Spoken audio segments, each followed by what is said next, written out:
Graça e paz a todos os irmãos, todas as irmãs. Quero convidar você a abrir a sua Bíblia, salmo muito conhecido, Salmo 23. Vamos ler o Salmo de número 23. A partir do versículo de número 1, leremos até o verso de número 6. Salmo 23, versículo 1 ao versículo de número 6.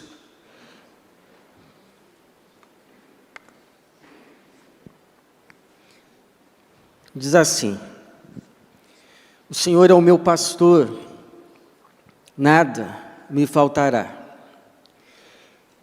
Ele me faz deitar em pastos verdejantes, guia-me para as águas tranquilas, renova minha alma, guia-me pelas veredas da justiça, por amor do seu nome. Quando eu tiver de andar pelo vale da sombra da morte, não temerei mal algum, porque tu estás comigo, tua vara e teu cajado me tranquilizam. Preparas para mim uma mesa diante dos meus inimigos, unges a minha cabeça com óleo, o meu cálice transborda, bondade e misericórdia certamente me seguirão todos os dias da minha vida, e habitarei na casa do Senhor para todo sempre, ou por longos dias. Obrigado, Senhor, pela tua palavra. Pedimos que mais uma vez o Senhor a renove em nosso entendimento, em nosso coração, que ela produza o fruto pelo qual ela foi enviada pelo próprio Senhor, para a nossa salvação e para o nosso bem, e para a tua glória. No teu nome mesmo, o nome de Jesus. Amém. Você sabe que o Salmo 23 é um dos salmos mais conhecidos da Bíblia, não apenas entre os crentes, mas também entre não crentes. Não raro podemos vê-lo escrito em quadros ou quadrinhos nas paredes. Podemos ver uma parte dele, um dos seus versículos, bordado num pano de prato. Antigamente era maior costume colocar versículos como adesivos nos carros, e eu já vi o Salmo 23, 1, o Senhor é o meu pastor, nada me faltará. E é bem possível que muitos aqui o possam recitar de cor. Talvez não fosse nem necessário a leitura, de tantas vezes que você o ouviu e ele já está aí, entranhado na sua alma, no seu coração, na sua memória. Agora, interessante também são as possíveis abordagens que podemos ter para com o Salmo 23, a mais tradicional, a mais conhecida, é vê-lo do começo ao fim como o relacionamento da ovelha com o seu pastor, ou do pastor com a sua ovelha.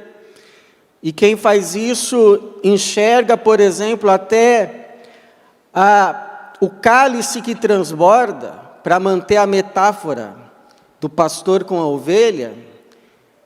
Enxerga, inclusive, o cálice que transborda como um grande bebedouro, repleto de águas, para que as ovelhas bebam dele com fartura. Uma outra possibilidade é ver três figuras de Deus no Salmo. Então, de fato, no verso 1 e 2, a figura do pastor com a ovelha, o Senhor é o meu pastor, nada me faltará. Ele me faz deitar em pastos verdejantes, me guia às águas tranquilas, a figura do Deus pastor. Mas no verso 4 a 5, já é o Deus guia, porque Ele guia-me pelas veredas da justiça, Ele guia-me no vale da sombra da morte. É o Deus como guia, figura do guia. E no verso 5 e 6, Deus como anfitrião.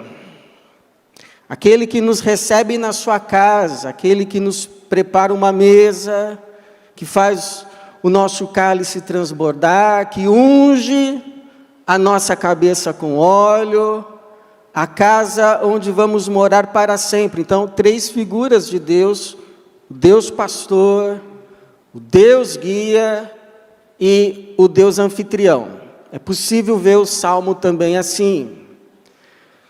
Mas hoje eu quero convidar você a ver esse Salmo tão conhecido, nosso, como um caminho, como um convite a andar num caminho. Caminho este chamado pelo próprio Salmo como veredas ou vereda da justiça. Um caminho que começa quando confessamos que o Senhor é o nosso pastor. Um caminho que passa pelo vale da sombra da morte, mas que termina na casa do Senhor. Começa quando declaramos: o Senhor é o meu pastor. Passa pelo vale da sombra da morte, mas termina na casa do Senhor. Jesus, quando nos recebeu como suas ovelhas, quando nos aceitou como suas ovelhas, quando Deus o Pai nos levou até Ele, Ele então nos convidou a andar com Ele na vereda da justiça. Quando Ele disse aos seus discípulos e disse também a cada um de nós: segue-me. Jesus nos convida a uma caminhada com Ele, a um andar com Ele, onde Ele vai à nossa frente e nós o vamos seguindo. O nosso chamado na vida como cristãos é para estarmos com o nosso Senhor. Ele que disse: basta que o servo esteja onde o Senhor está. Qual é o nosso chamado na vida? Estarmos com o Senhor. Se o Senhor está aqui, é aqui que estamos. Se o Senhor se levanta, nós nos levantamos. Se o Senhor muda de lugar, nós mudamos, porque nos cabe estar com o nosso Senhor, andar com Ele. Agora, você sabe que muitos são chamados para andar com Ele. Muitos, inclusive, começam a andar com Ele, mas nem todos continuam a andar com Ele. São muitos que começam a andar, até com alegria inicial, na vereda da justiça. Mas não são todos que completam a caminhada. Muitos vão ficando para trás, muitos vão desistindo, muitos vão se desviando por outros caminhos, outros atalhos.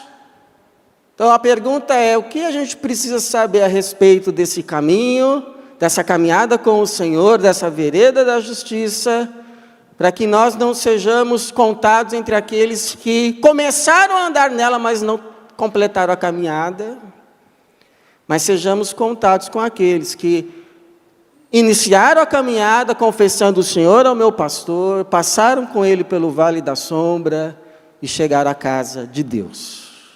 O que precisamos saber a respeito desse caminho? Então, a primeira verdade, irmãos, é que esse caminho, a vereda da justiça, não nos isenta de tribulações. Tem gente que vem para o caminho achando: bom, agora que eu estou nesse caminho, eu estou livre das tribulações comuns da vida, porque agora eu sou filho de Deus, agora eu ando com Jesus. Não necessariamente. Eu me lembro, eu trabalhava num estúdio, e o meu chefe sabia que eu era crente, e um dia ele me veio me provocar com uma notícia no jornal, uma manchete. Na manchete estava aparecendo assim um carro boiando numa enchente, e e no vidro do carro o adesivo: o Senhor é o meu pastor, nada me faltará. Me mostrou como perguntando: ei, o que você me diz a respeito disso? E a resposta que me veio foi exatamente isso: nada nos faltará. Não faltará tribulação, não faltará luta, não faltará problemas, mas o Senhor é o nosso pastor. Interessante que o salmista começa declarando que o Senhor é o seu pastor. Aí ele vai para o versículo de número 2, ele diz que esse pastor o está guiando às águas tranquilas. No versículo 3, ele vai dizer que esse caminho é o caminho da vereda da justiça. Até aqui tudo certo. Agora, chega já no verso 4, ele já está no vale da sombra da morte, considerando a possibilidade de passar pelo vale da sombra da morte. Então, o que aconteceu? Será que ele saiu da vereda da justiça? Por isso que não chegou às águas tranquilas, mas acabou caindo no vale da sombra da morte? De forma alguma, antes que a vereda da justiça passa pelo vale da sombra. Por quê? Porque é um caminho reto. Não é um caminho que faz curvas. Não é um caminho que, quando se depara com o deserto, se desvia dele. Não é um caminho que, quando se depara com o vale da sombra da morte, diz: não, Deus não quer isso para mim, e pega um atalho, tangencia. Não é um caminho que, quando chega ao campo da batalha, volta para trás, mas segue em frente. Porque é um caminho reto, plano, mas ao mesmo tempo reto. A diferença entre esse caminho e qualquer outro caminho é que este passa pelo vale da sombra da morte, não termina nele, não acaba nele.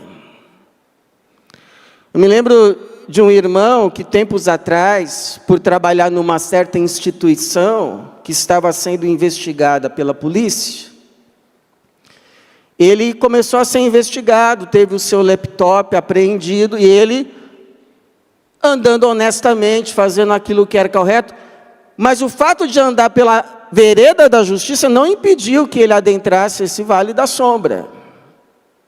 Foram dias longos, dias difíceis, dias tenebrosos. Mas sabe o que a polícia encontrou? Nada. Porque não havia nada. Porque ele andou na vereda da justiça. Então não tinha nada o que encontrar. A vereda da justiça passou pelo vale, mas não acabou nele. Passou. Então quem anda nessa vereda da justiça passa por vales, passa por desertos, mas passa. Não morre nele, de forma que uma hora só enxerga o vale, só enxerga o deserto, só enxerga o campo da batalha, se olhar para trás, mas passou. Então, quando você passar por provações, ou por estar andando no caminho da justiça, ou apesar de estar na vereda da justiça, não estranhe isso como se fosse algo anormal. Mas, Senhor, eu estou andando no seu caminho, porque talvez estas provas sejam apenas prova de que você de fato está na vereda da justiça. No mundo tereis aflições. No mundo tereis aflições. Seria muito estranho andarmos num mundo que jaz no maligno, sempre em mar de rosa. Num mundo cujo príncipe é o maligno, e a gente sempre se dando bem. Seria muito estranho. Seria de se duvidar que de fato estamos andando na vereda da justiça. Me diga um profeta, me diga um apóstolo que andou por esse mundo e não passou por tribulações? Me diga um. Então seria muito estranho acharmos que andar com Jesus seria um caminho sem aflições. Se você quer um caminho sem aflições, a sua caminhada não é com Jesus.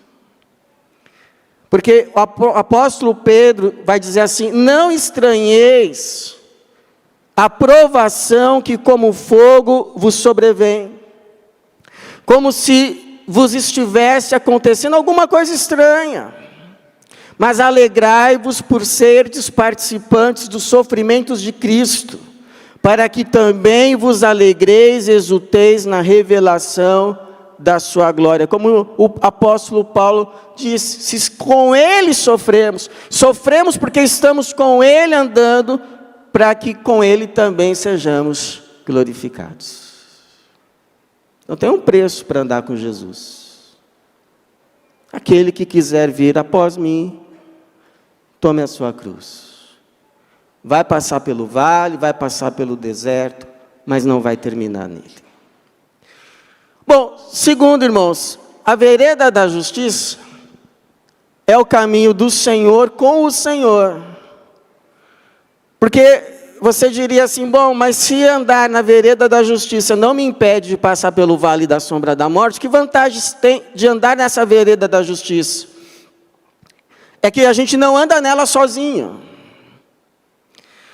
Veja que o salmista vai dizer assim no verso de número 4, quando eu tiver, ou se eu tiver, de andar pelo vale da sombra da morte, não temerei mal algum. Por que não temerei mal algum? Porque o vale não é escuro, porque o vale não tem perigos, porque o vale não é sombrio. Não temerei mal algum, porque tu estás comigo. Tu estás comigo.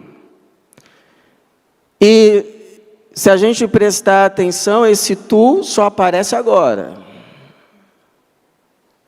Porque quando as coisas estavam bem,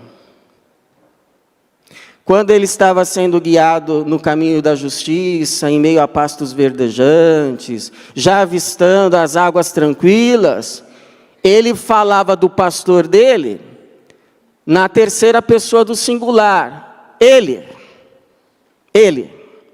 O Senhor é o meu pastor.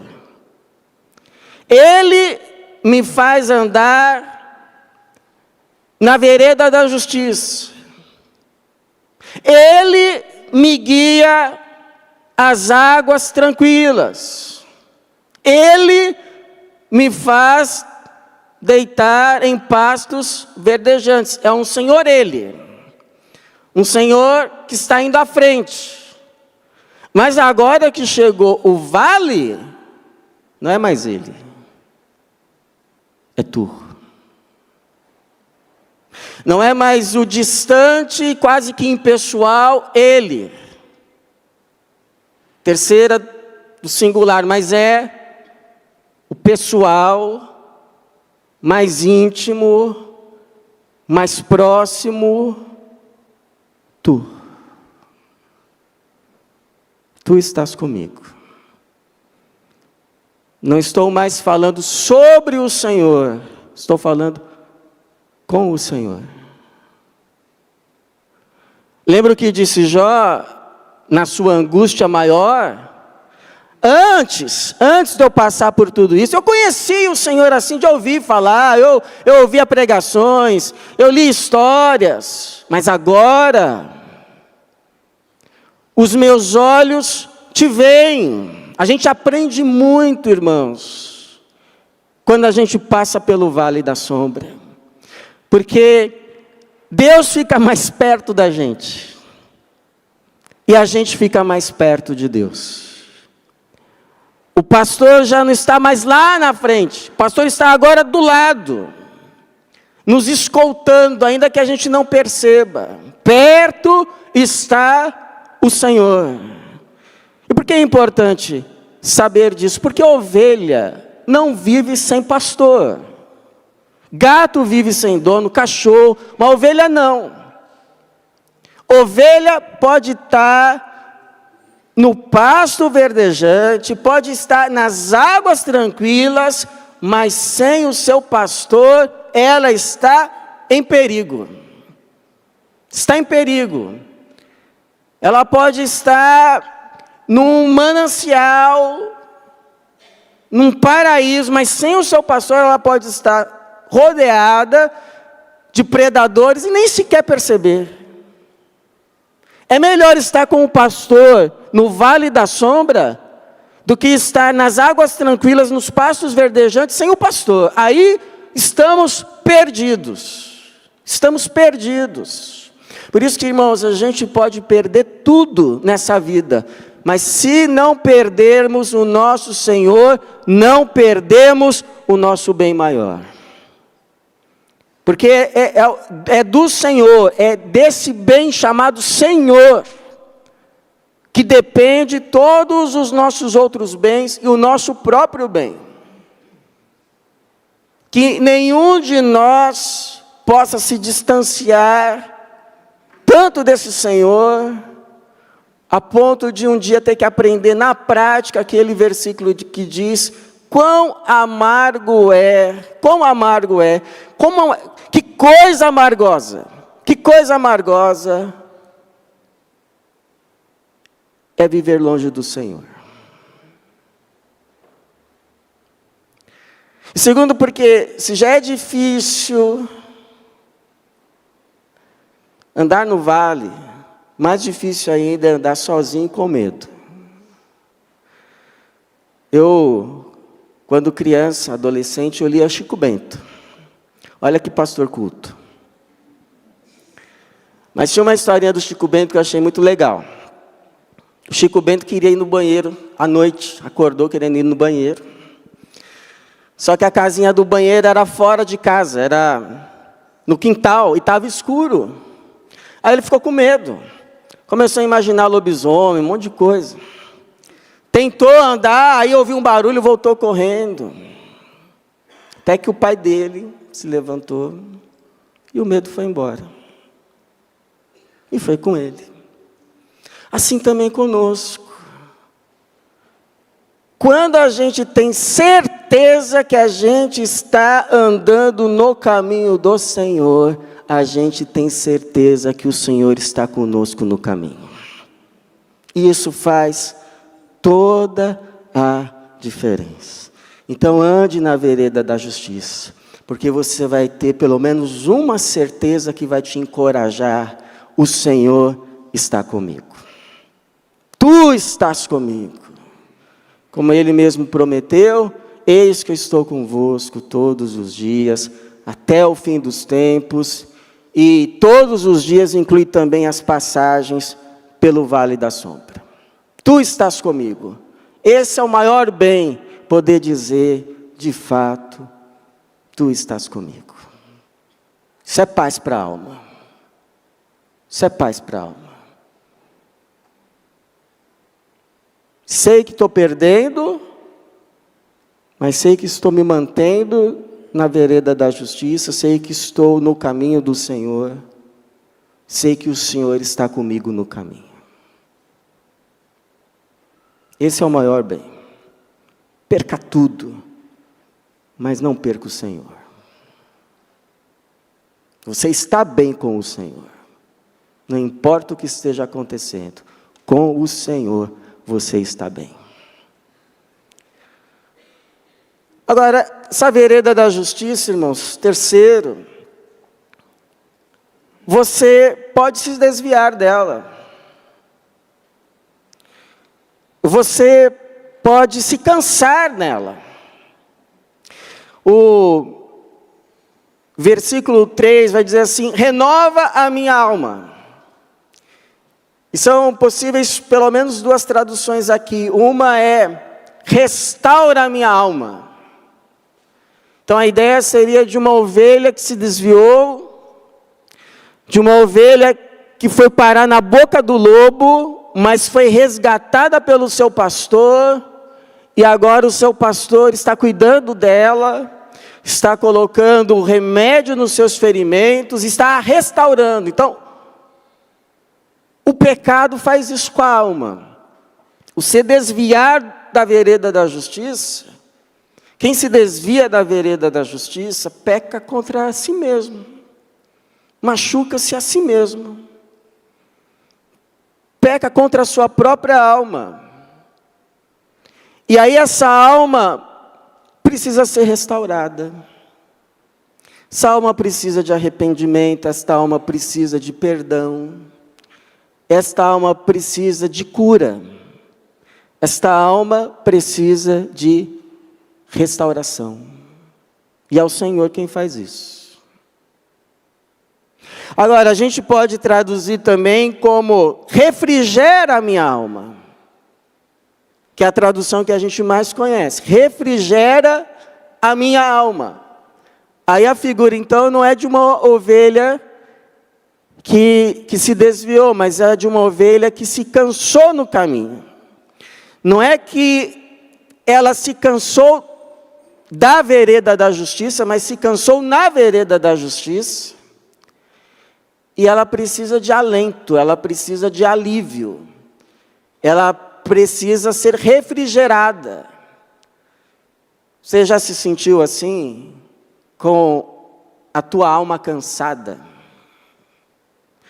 Você precisando de um alento, você precisando de um ar, você se sente oprimida, oprimido, a sua alma precisando de um alívio, sua alma precisando de um descanso, o seu ser precisando de um alento.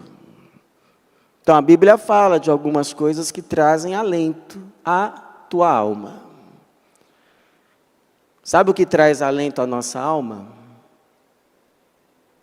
A Bíblia diz que uma das coisas que traz alento à nossa alma é uma boa notícia. Uma boa notícia. Provérbios 15:30.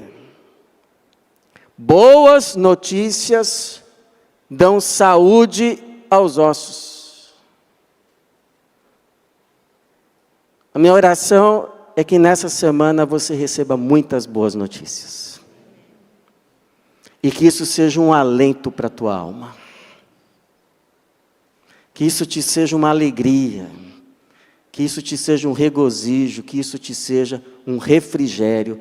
Em nome de Jesus e da parte de Jesus. Sabe o que traz alento para a alma? Ter perspectiva de futuro. Ter esperança. Ver, conseguir enxergar, sabe o que, irmãos? Uma luz no fim do túnel. Quem está no escuro, ouve isso e fala, até parece, mas mostra uma luzinha para ele, para ver se não anima. Mostre uma perspectiva. Traga-lhe uma boa notícia. Isso lhe anima. Lembra de Jacó, quando recebeu a notícia de que o seu filho estava vivo? A Bíblia diz que o seu ânimo voltou. O seu ânimo voltou. Então, perspectiva de futuro. Jeremias vai dizer assim, Lamentações 3:26, bom é ter esperança e aguardar tranquilo a salvação do Senhor. Minha oração também, irmãos, é que Deus renove a tua esperança. Que Deus levante a sua cabeça. E que você consiga enxergar além daquilo que você está vendo hoje. Em nome de Jesus. Em nome de Jesus. Que Ele te mostre para onde Ele está te guiando. E isso te renove a alma. Mas sabe, se tem uma coisa que traz alento para a alma, é quando você consegue derramá-la diante do Senhor. Quando você, parece que está um monte de coisa aqui entulhada aqui. E você consegue colocar isso para fora. E você consegue colocar tudo isso nas mãos do Senhor. Ah, isso alivia a alma. Isso alivia a alma. Lembra de Ana, que era oprimida pela sua adversária, Penina, não lhe dava paz. Sabe aquela pessoa que atormenta a vida da outra? Então era a tal da Penina, com a Ana. Era implacável, cruel. E a Ana já estava ficando doente. Aí então a Ana um dia vai à casa do Senhor, e aí diz, olha, e a casa do Senhor não era assim toda semana, não, era um evento. Então ela foi à casa do Senhor, vou aproveitar que eu estou aqui nessa casa do Senhor, e eu vou derramar minha alma diante do Senhor. E ela então derrama a sua alma diante do Senhor, ela chora muito diante do Senhor. O sacerdote ali, o Eli, acha que ela está bêbada, e aí ela responde, eu só sou uma mulher angustiada. Eu estou derramando a minha alma diante do Senhor. E aí ele até fica constrangido e abençoa, que o Senhor conceda a tua petição. E a Bíblia diz que ela sai dali e o seu semblante já não é mais triste. E ela come, até o apetite voltou. Por quê? Porque ela derramou a sua alma diante do Senhor. E o Senhor lhe concedeu alívio. Então, você está precisando de alívio, você está precisando de alento. Sabe qual o problema? É quando você vai clamar a quem não pode te ajudar. Aí é frustração.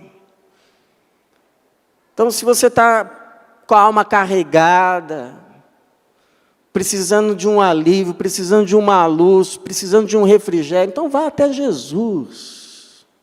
Vá até o Senhor, vá até o seu pastor, faz lá o que Jesus disse, vai lá no seu quarto, fecha a sua porta, e ali derrama a tua alma diante do Senhor, porque o Senhor que te vê em secreto te recompensará. Te recompensará. Ele é quem faz o convite, e o convite é indiscriminado. O convite não diz que é para certo tipo de pessoa, não, o convite simplesmente diz, vinde a mim, todos vós, que estáis cansados, sobrecarregados, e eu vos aliviarei. Promessa. Então vai lá, Senhor, o Senhor prometeu que quem viesse ao Senhor, o Senhor ia aliviar. Estou aqui, Jesus, por favor, alivia a minha alma. E pode ir, porque Ele não rejeita ninguém que se chega a Ele com o coração quebrantado. Ele não lança em rosto. Pecado, se você está quebrado, se você está quebrada, ainda que tenha sido por causa de um pecado, o caminho é voltar para o Senhor, porque o Senhor vai ter misericórdia de você. Volte-se para o Senhor, vinde a mim. Quem, Senhor? Os que merecem. Vinde a mim, todos vós, estáis cansados, sobrecarregados, dizendo que não aguenta mais, dizendo que é o fim. Vinde a mim, todos vós que estáis cansados, sobrecarregados, e eu, o Senhor, vos aliviarei. Eu, o Senhor, vos aliviarei. Louvado seja o Senhor. E esse caminho, irmãos, a vereda da justiça,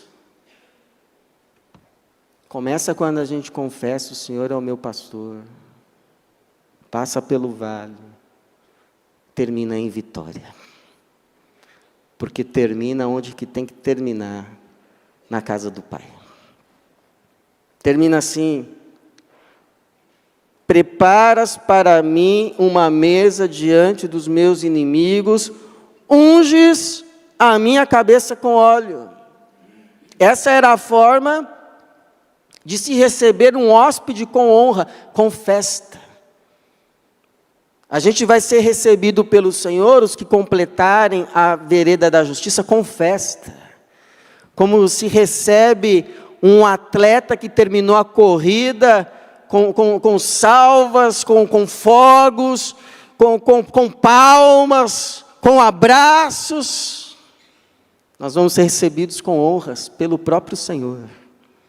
Preparas para mim uma mesa, unges a minha cabeça com óleo, meu cálice transborda, porque é generosidade que não acaba.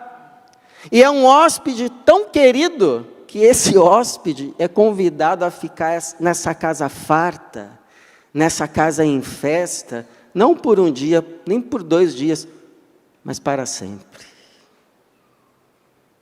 Você é tão desejado por Deus, que você é convidado a morar na casa dele para sempre. Você não é um hóspede indesejado, você é muito desejado. Tanto que o teu pastor veio te buscar lá na cruz. Lá na cruz. Foi lá pagar o preço da nossa redenção, para que onde ele estiver, possamos estar também. Jesus não está feliz completamente, enquanto o último de nós não estivermos lá com ele. Ele nos ama tanto assim, que ele não está feliz de desfrutar de todo aquele céu sozinho. Aquele céu só vai ser céu para Jesus quando você estiver lá. Jesus é bom demais, irmãos. É muito bom, Jesus. Esse hóspede é convidado a ficar para sempre. Bondade e misericórdia certamente me seguirão todos os dias da minha vida, e habitarei na casa do Senhor para todo sempre. Que Senhor bom, que Senhor que nos ama, que nos quer morando com Ele, na casa dEle, para sempre, para todo sempre. Então, a vereda da justiça é o caminho para casa. Não é bom, depois de um longo e cansativo dia de trabalho, quando a gente chega em casa? Não é bom? Quando a gente chega, pode fechar a porta atrás de nós. Então, quando terminar a vereda da justiça, por mais difícil que ela tenha sido, por mais vales que ela tenha passado, quando terminar a vereda da justiça, a alma vai se sentir finalmente chegando em casa. Ela vai poder tirar os sapatos e poder dizer: cheguei. Finalmente, cheguei. Finalmente, tudo aquilo que eu procurava. Cheguei. Então,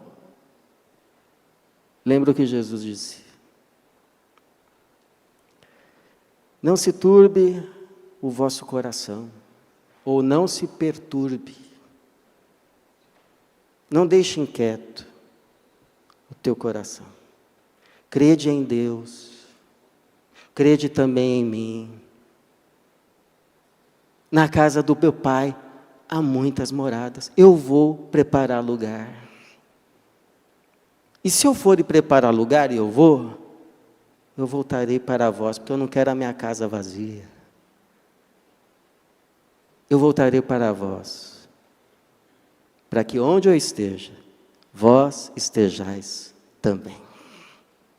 É muita glória, é muita bondade, é muita beleza. É Jesus. Esse é o nosso Jesus. Então, a vereda da justiça começa quando a gente declara: o Senhor é o meu pastor. Passa pelo vale da sombra. Meu pastor dizia que no dia da morte, a única coisa que o dinheiro vai fazer para você é comprar um terno, e a única coisa que a família vai poder fazer é chegar até a sepultura. Só Jesus vai passar com a gente pelo vale da sombra e nos levar até Deus. Então começa quando eu confesso: o Senhor é o meu pastor. Passa pelo vale da sombra, mas termina na casa do Senhor, onde vamos habitar por longos dias e para sempre. A minha oração é que nessa semana você ande na vereda da justiça. Que você passe pelo que você tiver que passar, ainda que seja o vale da sombra da morte. E que no final dessa vereda nós sejamos recebidos com festa pelo próprio Senhor. Pois ele diz assim, o salmista: tu me guias com teu conselho e depois me recebes com honra. Que assim seja na minha vida, na tua vida, para a glória de Jesus. Amém. Deus seja louvado, irmãos. Louvado seja o nome do Senhor.